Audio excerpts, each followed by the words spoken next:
আসসালামু আলাইকুম গাইজ, সবাই কেমন আছেন? আলহামদুলিল্লাহ, আমরা সবাই ভালো আছি। তো আজকে মুরগির গোশ পাক করতে আছি। দর্শক সবাই দেখেন কেমন হইতেছে জানি না, আমাকে একটু কমেন্টে জানাবেন পাকটা ভালো হইতেছে না খারাপ হইতেছে। এখন বর্তমানে আমি গোশটা উসলাইতেছি, আমাদের বাংলা ভাষায় বলতে আছি উসলাইতেছি।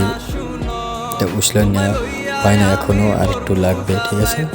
তো আমি দেখেন চামচ দিয়ে নাড়াচাড়া করতেছি, গোশটা ভালো করে সুন্দর করে উসলাইতেছি।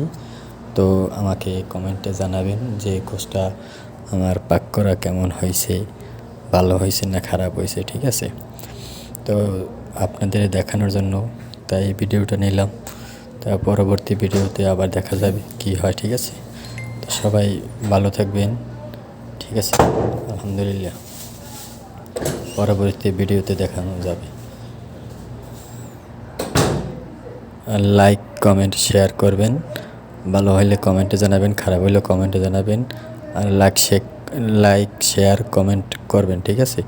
এই যে আমি গোশ পাক করতে আসি, এই যে আমাকে দেখাইতে আছে এখন, ঠিক আছে। তো কেমন হইতে আছে জানাইবেন, ঠিক আছে। এই দেখেন ভাই, গোশটা কিন্তু খুব সুন্দর করে আমার মন মতন আর কি উসলাইতে আছি, জানি না কেমন হইতে আছে। তো আপনারা সবাই আমার এই কমেন্টে জানাবেন, ঠিক আছে। আচ্ছা ঠিক আছে, যাই হোক, সবাই ভালো থাকেন, সুস্থ থাকেন।